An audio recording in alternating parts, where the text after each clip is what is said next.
हमें हमेशा अपने मुंह में पानी भरकर क्यों नहाना चाहिए और क्या वास्तव में आगे आने वाले समय में इंडिया डेवलप होना बंद हो जाएगा। साथ ही साथ आज हम एक ऐसी कंट्री के बारे में भी जानने वाले हैं जहां पर चोरी करना पूरे ही तरीके से लीगल है, पर क्यों? मिलेगा सबका जवाब। चलिए शुरू करते हैं आज के नॉलेजेबल अध्याय को। गाइस, अगर आज की डेट में आपको किसी भी कंपनी में जॉब लेनी है तो उससे पहले आपको जीके, रीजनिंग या फिर अलग अलग तरीके के टेस्ट को क्लियर करना होता है। लेकिन क्या आपको पता है कि इंडिया समेत बहुत से देशों में कुछ ऐसी कंपनीज भी मौजूद हैं जहां पर अगर आपको जॉब चाहिए तो आपको इन सारे टेस्ट के बावजूद एक पेपर पर क्लॉक यानी कि घड़ी को बनाना भी आना चाहिए। पर क्यों? एक्चुअली गाइस, बहुत ही कम लोगों को ये मालूम होगा, लेकिन एक बेहद ही फेमस टेस्ट है जिसको कि क्लॉक ड्राइंग टेस्ट के नाम से जाना जाता है। बेसिकली इस टेस्ट में एक कैंडिडेट को एक पेन की हेल्प से एक प्लेन पेपर पर एक एनालॉग क्लॉक को ड्रॉ करना होता है, जिसमें उसको आवर्स, मिनट्स और यहाँ तक कि सेकंड्स का भी हिसाब लगाकर प्रॉपर तरीके से क्लॉक बनानी होती है। अब इंटरेस्टिंगली, जब एक क्लॉक बनकर तैयार हो जाती है तो इंटरव्यू लेने वाला इंसान उस कैंडिडेट से कोई भी एक स्पेसिफिक टाइम उस क्लॉक के अंदर ड्रॉ करने के लिए कहता है। अब यहाँ तक बहुत से लोगों को ये लग रहा होगा कि भाई ये टेस्ट तो काफी ज्यादा इजी है, इसे एक्चुअली में कंडक्ट किया ही क्यों जाता है? वेल गाइस, ये चीज आपके लिए आसान इसलिए है क्योंकि आप मेंटली पूरे तरीके से फिट है। लेकिन जो इंसान डिमेंशिया या फिर अलग मीडियम लेवल की मेंटल इलनेस से ग्रसित होता है वो इंसान कभी भी प्रॉपर तरीके से पेपर के ऊपर एक एनालॉग क्लॉक को ड्रॉ नहीं कर सकता, क्योंकि या तो वो इस केस में आवर्स का ध्यान नहीं रख पाएगा या फिर मिनट्स का या फिर सेकंड्स का। एंड इंटरेस्टिंगली, ये एक ऐसा फेमस टेस्ट है जिसकी हेल्प से कुछ ही मिनट्स के अंदर आप किसी भी इंसान की मेंटल इलनेस का पता लगा सकते हैं। और इसलिए भी स्पेशली वो जॉब्स जिसमें मेंटल अलर्टनेस या फिर दिमाग का काफी ज्यादा यूज किया जाता है, अक्सर उन तरीके की जॉब से पहले इस तरीके के टेस्ट को कंडक्ट किया जाता है। बट अनफॉर्चुनेटली हम में से बहुत ही कम लोगों को इसके बारे में पता होता है। गाइस, क्या आपको पता है कि साल 1970 में जेम्स मास इस पूरे दुनिया के सबसे पहले ऐसे साइकोलॉजिस्ट बने जिन्होंने हम इंसानों के सामने पावर नैप के कॉन्सेप्ट को रखा था। बेसिकली इस कॉन्सेप्ट के अकॉर्डिंग माना यह जाता है कि अगर एक इंसान डेली बेसिस पर सिर्फ आधे घंटे के लिए दिन में एक या फिर 2 बार छोटी सी नींद ले लेता है तो इससे ना सिर्फ उसका ब्रेन दूसरों के कंपैरिजन में ज्यादा शार्प चलता है, बल्कि उसकी लाइफ से स्ट्रेस और डिप्रेशन जैसी चीजें भी काफी ज्यादा कम हो जाती हैं। अब इंटरेस्टिंगली, जब साल 1970 में इस तरीके के कॉन्सेप्ट को दुनिया के सामने लाया गया तो ये ज्यादा बड़े स्केल पर फेमस नहीं हुआ। लेकिन बात अगर प्रेजेंट डेट की जाए तो हम सभी को ये पता है कि आजकल ना सिर्फ इंडिया में बल्कि पूरी ही दुनिया में इस पावर नैप के कॉन्सेप्ट को बहुत से लोगों के द्वारा फॉलो किया जाता है। But have you ever wonder कि इन साइकोलॉजिस्ट को ये पावर नैप वाला कॉन्सेप्ट कहां से देखकर समझ में आया? एक्चुअली गाइस, बहुत ही कम लोगों को ये मालूम होगा, लेकिन जो पेंगुइन्स होते हैं वो डेली बेसिस पर 1 या 2 बार नहीं बल्कि एक ही दिन में हजारों बार कुछ सेकंड्स की नींद लेते हैं। एंड इंटरेस्टिंगली, जब इनके ऊपर रिसर्च को कंडक्ट किया गया तो रिसर्चर्स ने ये पाया कि जब एक पेंगुइन पावर नैप से बाहर आकर प्रॉपर तरीके से जागता है तो उसका ब्रेन पहले के कंपैरिजन में लगभग दुगनी इंटेंसिटी से काम करने लगता है। सिर्फ इतना ही नहीं, बल्कि अगर बाई चांस एक पेंगुइन को पावर नैप ना लेने दी जाए तो एक टाइम के बाद पेंगुइन का ब्रेन पूरे ही तरीके से कोलैप्स भी कर जाता है। और यही वो एक सबसे बड़ा रीजन भी है जिसके चलते हुए जब इस एक्सपेरिमेंट को इनिशियल स्टेज पर इंसानों के ऊपर करके देखा गया तो रिसर्चर्स ने यह पाया कि जो इफेक्ट पेंगुइन के दिमाग पर पावर नैप का हो रहा था, सेम लगभग वैसा सही इफेक्ट इंसान के दिमाग पर भी इस तरीके के कॉन्सेप्ट से अप्लाई किया जा सकता है। तो moral of the story is कि अगर आप दिन में कुछ देर सोते हैं और इससे आपको मेंटली काफी ज्यादा बेनिफिट देखने को मिल रहे हैं तो एक बार पेंगुइन को थैंक्स जरूर कीजिएगा। गाइस, क्या आपको पता है कि साल 1964 में यूके की एक कंपनी एस्टन मार्टिन के द्वारा एक ऐसी हाईटेक कार को भी बनाकर तैयार किया गया था जिसकी टेक्नोलॉजी को देखकर इतिहास तो छोड़िए भैया, आप प्रेजेंट डेट में भी दंग रह जाएंगे। असल में दोस्तों, इस कार का नाम DB5 था, जिसको कि बड़े बड़े राजनेताओं की सिक्योरिटी के काफिले में शामिल करने के लिए स्पेशली डिजाइन किया गया था। और आप ये जानकर दंग रह जाएंगे कि उस समय ये कार कुछ इस तरीके से अपने एनिमी को शूट करने, उस पर पानी की तेज बौछार करने के साथ साथ उस पर हॉट स्टीम और तेज लेजर लाइट से भी अटैक कर सकती थी। सिर्फ इतना ही नहीं, बल्कि इस कार में उस समय के सबसे ज्यादा सटीक नेविगेशन, फोन और लोगों को भ्रम में डालने के लिए नंबर प्लेट चेंजिंग डिवाइस को भी इंस्टॉल किया गया था। लेकिन क्योंकि ये कार काफी ज्यादा कॉस्टली थी, प्लस इसको यूज करने के लिए घंटों ड्राइवर्स को कड़ी ट्रेनिंग देनी पड़ती थी, तो इन कार्स को कभी भी सिक्योरिटी पर्पज से यूज नहीं किया गया। लेकिन क्योंकि ये कार्स काफी ज्यादा एडवांस थी तो आगे चलकर साल 1964 में इन जैसी 2 कार्स को इयन प्रोडक्शन के द्वारा खरीदकर कुछ मॉडिफिकेशन के बाद इन कार्स को सबसे पहली बार जेम्स जेम्स बॉन्ड की एक मूवी गोल्ड फिंगर में इस्तेमाल किया जाने लगा और इस कार ने फिल्मी पर्दे पर मानो आग ही लगा दी और आगे चलकर इसी कार के कॉन्सेप्ट से इंस्पायर होकर साल 1999 में बादशाह मूवी में भी इसी की जैसी कार को दोबारा से दिखाया गया और कहीं ना कहीं आज हम सभी बादशाह मूवी को उसी कार के सीन की वजह से जानते भी हैं। तो आप ये कह सकते हैं कि इस कार ने भले ही सड़कों पर अपने जादू को ना बिखेरा हो, लेकिन फिल्मी पर्दे पर इस कार ने मानो आग ही लगा दी। गाइस, क्या आपको पता है कि साल 2019 से लेकर साल 2022 तक दुनिया भर की अलग अलग कंट्रीज में एक रिसर्च को कंडक्ट किया गया, जिसके अकॉर्डिंग पूरी दुनिया में हर साल अप्रोक्सीमेटली 200 मिलियन शूज के पेयर सिर्फ इसलिए खराब या फिर बेकार हो जाते हैं क्योंकि उन दोनों ही जूतों में से एक जूता या तो फट जाता है या फिर डैमेज हो जाता है, जिसकी वजह से ना चाहते हुए लोगों को पूरा ही पेयर फेंकना पड़ता है। और शायद यही वो एक सबसे बड़ा रीजन है जिसके चलते हुए वर्ल्ड वाइड आज की डेट में शू रिसाइकलिंग बहुत बड़े स्केल पर बढ़ती हुई चली जा रही है। लेकिन क्या आपको पता है कि इतिहास में किसी भी इंसान के साथ ऐसी प्रॉब्लम कभी भी जनरेट होती ही नहीं थी। एक्चुअली गाइस, आप ये जानकर दंग रह जाएंगे, लेकिन साल 1900 के आसपास तक वर्ल्ड वाइड जितने भी शूज को बनाकर तैयार किया जाता था उनके दोनों ही पीसेस को कुछ इस तरीके से बिल्कुल ही सेम और स्ट्रेट बनाया जाता था। और ऐसा सिर्फ इसलिए किया जाता था दोस्तों क्योंकि उस समय लोगों की जो इनकम होती थी वो काफी ज्यादा कम हुआ करती थी, जबकि उस समय की टेक्नोलॉजी के हिसाब से जूतों को बनाने की कॉस्ट अपने आप में काफी ज्यादा होती थी। अब एक पेयर का अगर सिर्फ एक ही जूता खराब हो जाता था तो उस कंडीशन में कोई भी इंसान मार्केट में सिर्फ एक पैर के ही जूते को आसानी से खरीद सकता था। हालांकि इन तरीके के शूज के साथ एक छोटी सी प्रॉब्लम ये थी कि क्योंकि इनका शेप बिल्कुल ही सेम रखना पड़ता था तो इनको हल्का सा लूज या फिर बल्की बनाना पड़ता था। लेकिन जैसे जैसे इस सेक्टर में ज्यादा रिसर्च हुई और लोगों की इनकम बढ़ी तो कुछ कंपनीज ने ज्यादा प्रॉफिट कमाने के लिए राइट और लेफ्ट दो अलग अलग शूज को इंट्रोड्यूस किया, ताकि अगर किसी भी इंसान का सिर्फ एक ही पीस खराब हो जाए तो उसे प्रॉपर नया पूरा पेयर लेना पड़े। और शायद इसलिए भी आज की डेट में वर्ल्ड वाइड हर साल लगभग 200 मिलियन पेयर शूज के खराब हो जाते हैं। गाइस, हम सभी को पता है कि पिछले काफी लंबे समय से सुनीता विलियम्स स्पेस में फंसी हुई हैं और रिसेंट टाइम में वो ISS में स्टे भी कर रही हैं, जिसके चलते हुए बहुत से लोग उनसे उनकी स्टोरी को जानना चाहते हैं या फिर वो घर बैठे उनसे बात भी करना चाहते हैं। बट व्हाट इफ कि अगर मैं आपसे ये कहूं कि कोई भी इंसान जिसे रेडियो टेक्नोलॉजी की नॉलेज है वो बेहद ही आसानी से घर में बैठे हुए कुछ ही मिनट्स तक उनसे आसानी से बात भी कर सकता है, पर ये सब होगा कैसे? एक्चुअली गाइस, बहुत ही कम लोगों को यह मालूम होगा, लेकिन नासा पिछले कई सालों से official amateur radio on the international space station programme को भी चलाता है। बेसिकली इस प्रोग्राम के अकॉर्डिंग इंटरनेशनल स्पेस स्टेशन के एक पार्ट पर प्रॉपर तरीके से एक रेडियो स्टेशन को स्टैब्लिश किया गया है, जिसका की इस्तेमाल अर्थ पर मौजूद किसी भी आम इंसान से बात करने के लिए किया जाता है। अब यहाँ पर सबसे बड़ा ट्विस्ट ये है दोस्तों कि नासा ओपनली कभी भी किसी को ये नहीं बताता है कि वो इंसान कैसे ISS से कॉन्टेक्ट कर सकता है, क्योंकि नासा ऑफिशियल ये बोलता है कि अगर किसी को भी रेडियो टेक्नोलॉजी में इंटरेस्ट है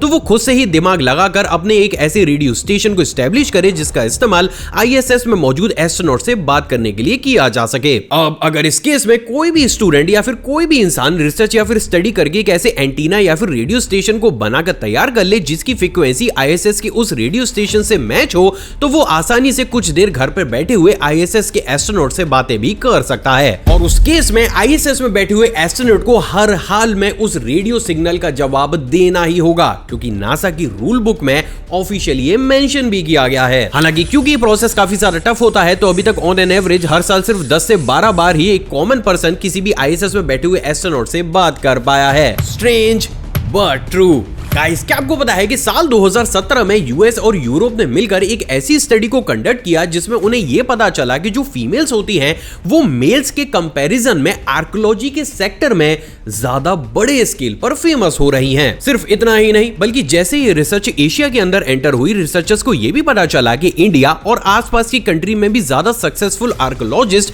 पुरुषों की तुलना में महिलाएं बन रही हैं। And that's make the world curious कि आखिर इस तरीके के जेंडर बाइज आंकड़े वर्ल्ड वाइड आ ही क्यों रहे थे। एक्चुअली गाइज, इसके पीछे का सबसे बड़ा रीजन लेडीज के दिमाग के काम करने का मेथड है। एक्चुअली गाइज, लेडीज का जो दिमाग होता है उसका लेफ्ट हेमिस्फीयर राइट हेमिस्फीयर से ज्यादा बड़े स्केल पर कनेक्शन को बनाकर आपस में जुड़ा रहता है, जिसकी वजह से लेडीज का ब्रेन ना सिर्फ अच्छे लेवल पर मल्टीटास्किंग कर सकता है बल्कि वो किसी भी चीज को देखकर कम समय में ज्यादा बड़े स्केल पर इंफॉर्मेशन को प्रोसेस भी कर सकता है, जिसके चलते हुए अगर कोई भी एक नई चीज मेल को दिखाई जाए और वही सेम चीज फीमेल को दिखाई जाए तो फीमेल कम समय में उस चीज को ना सिर्फ अच्छे से समझ पाएंगी, बल्कि वो उसे अलग अलग चीजों से कनेक्ट करके उसके बारे में ज्यादा इंफॉर्मेशन को नेचुरली गैदर भी कर पाएंगी। जबकि बात अगर मेल के ब्रेन की जाए तो हमारा जो लेफ्ट हेमिस्फीयर होता है वो राइट हेमिस्फीयर से ज्यादा कनेक्शन को डेवलप नहीं करता, बल्कि वो एक सिंगल जो हेमिस्फीयर होता है उनके अंदर ही कनेक्शन को ज्यादा बड़े स्केल पर डेवलप करता है। और इसलिए भी जो मेल होते हैं वो सिंगल एक काम को एज कंपेयर टू फीमेल ज्यादा अच्छे तरीके से कर लेते हैं, लेकिन नई चीजों को देखकर उसके बारे में प्रेडिक्ट करना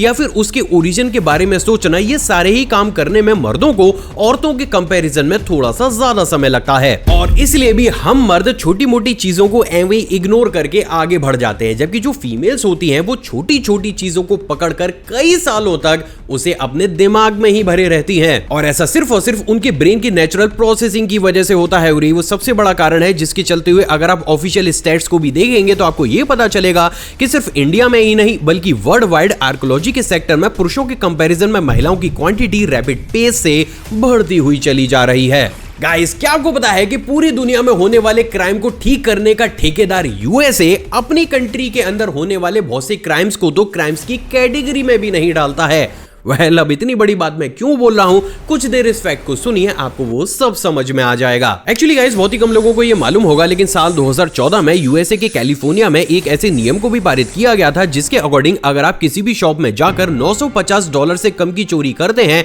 तो उस चोरी को चोरी नहीं बल्कि एक तरीके से टाइम पास ही समझा जाएगा। यानी कि साधारण शब्दों में एक इंसान अगर यूएसए की किसी भी शॉप के अंदर जाता है और वो लगभग इंडियन करेंसी के हिसाब से 78,000 रुपए की कोई भी चीज को उठाकर एवं बाहर आ जाता है, तो उस कंडीशन में या तो वो शॉप ओनर सिर्फ उसे वार्निंग देकर छोड़ देगा, या फिर मैक्सिमम अगर केसेस को देखा जाए और पुलिस को भी बुला लिया जाए तो पुलिस भी सिर्फ 2-4 शब्द कहकर या फिर डांट कर ही उस इंसान को छोड़ देगी। And that's make me curious कि आखिर यूएसए इतने बड़े क्राइम को क्राइम समझ ही क्यों नहीं रहा। एक्चुअली गाइस, रिसेंट टाइम में यूएसए में क्राइम रेट इतने बड़े स्केल पर बढ़ चुका है कि उन्हें इन तरीके के क्राइम्स को क्राइम्स की कैटेगरी से ही बाहर रखना पड़ा है, और इसके पीछे का सबसे बड़ा रीजन उनकी जेलों में मौजूद ओवर क्राउड कैदी हैं। एक्चुअली गाइस, यूएसए खुद इस बात को एडमिट करता है कि प्रेजेंट डेट में उनकी जेलों का इंफ्रास्ट्रक्चर पूरे ही तरीके से बिगड़ चुका है, और अगर इन तरीके की चोरियों के लिए भी लोगों को अरेस्ट करना शुरू कर दिया जाए तो पहले से ही बिगड़ा हुआ ये इंफ्रास्ट्रक्चर पूरे ही तरीके से कोलैप्स कर जाएगा। और यही वो सबसे बड़ा रीजन भी है जिसके चलते हुए वो सिर्फ और सिर्फ बड़े क्राइम्स पर ही फोकस करते हैं, और लगभग 78,000 रुपए तक की चोरी को तो वहां पर चोरी समझा ही नहीं जाता। और यही वो सबसे बड़ा कारण भी है जिसके चलते हुए यूएसए के डाउनटाउन के एरियाज में तो रिसेंट टाइम में शाम को 4 या 5 बजे के बाद ही सारी ग्रोसरी स्टोर्स या फिर बहुत सी शॉप्स को वहां के ओनर्स को बंद करना पड़ता है, Which is really surprising. Guys, जैसे कि हम सभी जानते हैं कि हर एक हॉस्पिटल के अंदर एक या फिर उससे भी ज्यादा ऑपरेशन थिएटर मौजूद होते हैं, लेकिन क्या कभी आपने ये सोचा है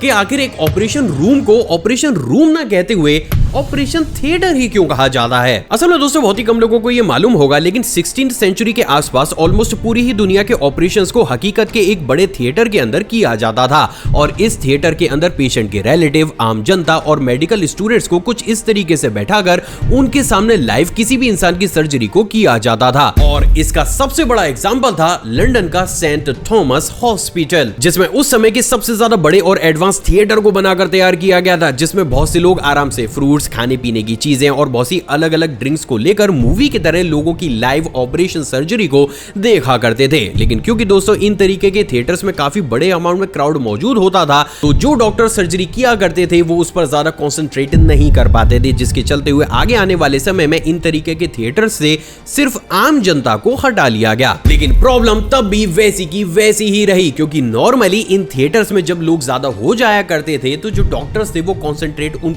जो पेशेंट होता था उनके ऊपर कर ही नहीं पाते थे, और ये वो सबसे बड़ा रीजन बना जिसके चलते हुए आगे आने वाले समय में इन तरीके के थिएटर से सारी ही क्राउड को बाहर कर दिया गया। और आज की डेट में डॉक्टर्स, नर्सेज, उनके हेल्पर और सिर्फ 1 या 2 ही ट्रेनी डॉक्टर्स को किसी भी ऑपरेशन थिएटर के अंदर रहने की परमिशन दी जाती है। साथ ही साथ क्योंकि अब वहां पर जब क्राउड की जरूरत होती ही नहीं है तो इन थिएटर्स के साइज को भी छोटा करके एक रूम साइज में कन्वर्ट कर दिया गया है, और ये वो सबसे बड़ा कारण है जिसके चलते हुए भले ही इनका साइज छोटा कर दिया गया हो, लेकिन प्रेजेंट डेट में भी हम एक ऑपरेशन रूम को ऑपरेशन रूम ना बोलकर ऑपरेशन थिएटर बोलते हैं। Strange but true. गाइस, हमारे बड़े बुजुर्ग अक्सर हमसे ये कहते हैं कि हम जिस भी काम को कर रहे हैं अगर हमें उससे प्यार नहीं है तो उस काम में हम कभी भी सक्सेसफुल हो ही नहीं सकते। तो क्या फिर अब ये मान लिया जाए कि आगे आने वाले समय में हमारी कंट्री इंडिया कभी भी सक्सेसफुल हो ही नहीं पाएगी? वेल, अब इतनी बड़ी नेगेटिव चीज मैं क्यों बोल रहा हूं, कुछ देर इस फैक्ट को सुनिए, आपको सब समझ में आ जाएगा। Actually guys, recently happiest place to work की एक रिपोर्ट हैप्पीनेस एट वर्क को पब्लिश किया गया है, जिसके अकॉर्डिंग इंडिया के अंदर ऑलमोस्ट 70% इंडियन एम्प्लॉइज अपनी नौकरी से खुश नहीं हैं। But the main point is this कि आखिर ऐसा हो ही क्यों रहा है? एक्चुअली गाइस, बात अगर प्राइवेट सेक्टर की जाए तो आज इंडिया में अनएम्प्लॉयमेंट और ओवर पॉपुलेशन के चलते हुए एक ऐसा वर्किंग एटमॉस्फेयर जनरेट हो चुका है जहां पर एम्प्लॉयज को अपनी जॉब सिक्योर करने के लिए भी एक रोबोटिक लाइफ को जीते हुए 2 से 3 दिन का काम भी सिर्फ एक ही दिन में करना पड़ता है। सिर्फ इतना ही नहीं, बल्कि एक प्राइवेट एम्प्लॉय ऑफिस से घर आने के बाद भी ये नहीं कह सकता है कि वो प्रॉपर तरीके से ऑफ ड्यूटी है। भाई, मेल भी चेक करनी पड़ती है, कॉल भी उठानी पड़ती है और क्लाइंट से बात भी करनी पड़ती है। और ऐसा सिर्फ इसलिए है दोस्तों क्योंकि इंडिया में इस सेक्टर में कोई भी रूल या फिर लॉ मौजूद नहीं है। तो वहीं दोस्तों, अब बात अगर मेजॉरिटी ऑफ गवर्नमेंट एम्प्लॉइज की जाए तो वो इस बात से तो सेटिस्फाई है कि वो एक सिक्योर जॉब को करते हैं, लेकिन आज के बढ़ते हुए खर्चे और टैक्सेस को देखते हुए नॉर्मली एक क्लर्क या फिर नॉर्मल गवर्नमेंट जॉब करने वाले एम्प्लॉइज की सैलरी भी सोसाइटी में सर्वाइव करने के हिसाब से काफी ज्यादा कम रह जाती है। और यही वो सबसे बड़ा रीजन भी है जिसके चलते हुए अलग अलग तरीके के स्ट्रेस को फेस करने की वजह से आज हमारे देश के ऑलमोस्ट 70% एम्प्लॉइज जिस भी जॉब को करते हैं वो उससे खुश नहीं है। एंड ऑनेस्टली ये चीज हमारे देश भारत के लिए सही नहीं है, क्योंकि अगर इसी तरीके से चीजें आगे बढ़ती हुई चली गई तो हमारी ये डेवलपिंग कंट्री कभी भी डेवलप नहीं हो पाएगी। इवन आगे आने वाले समय में शायद हमें तरक्की की बजाय पीछे की तरफ जाना पड़े। तो मोस्ट प्रोबेबली इस चीज को हर हाल में जल्द से जल्द सही होना होगा। हमें हमेशा अपने मुंह में पानी भरकर क्यों नहाना चाहिए? एक्चुअली गाइस, भले ये चीज आपको सुनने में अभी काफी ज्यादा अजीब लग रही हो, लेकिन प्रैक्टिकल बेसिस पर अगर एक इंसान ने सिर्फ इसी प्रैक्टिस को फॉलो करना शुरू कर दिया तो वो अपनी जिंदगी को एक ही झटके में ट्रांसफॉर्म कर सकता है। अब आखिर क्या है ये पूरा माजरा और कैसे इससे हमारी पूरी जिंदगी बदल सकती है, चलिए इसे स्टेप बाय स्टेप जानने की कोशिश करते हैं। Number 1, safety from thermal shock. Guys, normally जब भी हम नहाते समय अपनी बॉडी के ऊपर पानी को डालते हैं तो उसका टेम्परेचर या तो हमारी बॉडी के टेम्परेचर से ज्यादा होता है या फिर कम, जिसके चलते हुए हमारी बॉडी को तुरंत ही रैपिड पेस पर इस पानी के अकॉर्डिंग अपने टेम्परेचर को मेंटेन करना होता है, क्योंकि अगर बॉडी ऐसा नहीं कर पाती तो उससे मसल पेन, फीवर या फिर सर्दी जुकाम जैसी प्रॉब्लम्स हमें फेस करनी होती हैं। लेकिन अगर बाई चांस कोई भी इंसान अपने मुंह में पानी भरकर नहाना स्टार्ट कर देता है तो हमारी बॉडी को ये टेम्परेचर मेंटेन करने में काफी ज्यादा आसानी हो जाती है, और उस केस में सर्दी जुकाम, फीवर या फिर मसल पेन जैसी कोई भी बीमारी होने के चांसेस काफी ज्यादा कम हो जाते हैं। नंबर 2, आई साइड इंप्रूवमेंट। गाइस, आपने भी बहुत से लोगों के मुंह से इस बात को तो जरूर सुना होगा कि अगर आपको अपनी आई साइट की पावर को इंप्रूव करना है तो आपको भी अपने मुंह के अंदर पानी भरकर नहाना ही होगा। एक्चुअली गाइस, ऐसा सिर्फ इसलिए होता है क्योंकि जब हम हमारे मुंह में पानी भरकर नहाना शुरू करते हैं तो शावर का पानी या फिर नॉर्मल बाथिंग वाटर डायरेक्टली हमारी आंखों के कांटेक्ट में नहीं आता, जिसकी वजह से आंखों के ड्राई होने की चांसेस भी काफी ज्यादा कम हो जाते हैं। साथ ही साथ क्योंकि इस केस में आपके मुंह के अंदर पानी भरा हुआ होता है तो आंखों के नीचे की जो मसल्स होती हैं उस पर भी एक अलग तरीके का टेंशन जनरेट होता है, और इन मसल्स के टेंशन में हुआ यही चेंजेस आंखों के आसपास ब्लड सर्कुलेशन को बढ़ा देता है। और एज अ रिजल्ट अगर इस प्रैक्टिस को काफी लंबे समय तक कंटिन्यूअस बेसिस पर फॉलो किया जाए तो सिर्फ यही बढ़ा हुआ ब्लड सर्कुलेशन आपकी आई साइट को भी इंप्रूव कर सकता है। Number 3, stress reliever. Actually guys, जब एक इंसान अपने मुंह के अंदर पानी भरकर नहाना शुरू करता है तो उसे उस केस में जो सांस है वो हर हाल में अपनी नाक से ही लेनी होती है। एंड इंटरेस्टिंगली इस प्रोसेस में क्योंकि पानी भी हमारी बॉडी के ऊपर बह रहा होता है तो आपको प्रॉपर और डीप ब्रीथिंग करनी होती है, जिससे ना सिर्फ इंटरनल बॉडी के ऑर्गन्स जो होते हैं वो काफी ज्यादा रिलैक्स हो जाते हैं, बल्कि क्योंकि हमारा ब्रेन भी पूरे ही तरीके से सिर्फ ब्रीदिंग पर ही फोकस करता है तो उस टाइम के दौरान वो इस प्रैक्टिस को करते हुए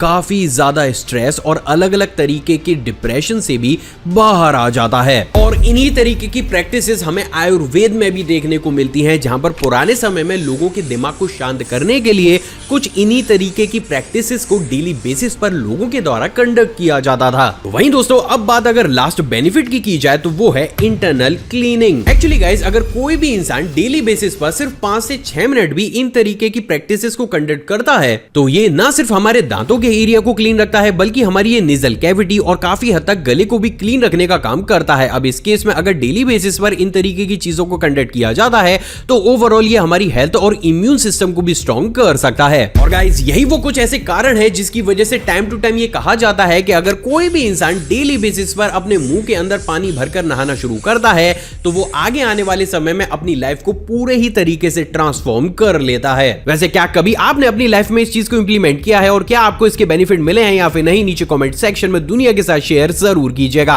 आई होप गाइस आज का एपिसोड आपको पसंद आया होगा और आपने ऑलरेडी इस वीडियो को लाइक कर दिया होगा। मुझसे इंटरेक्शन को बढ़ाना चाहते हैं नीचे कमेंट सेक्शन में कमेंट कीजिएगा या फिर आप चाहें तो मुझे इंस्टाग्राम पर भी फॉलो कर सकते हैं। एक और फ्रेश कमाल एपिसोड में आप सभी से दोबारा मुलाकात होगी दोस्तों। जय हिंद।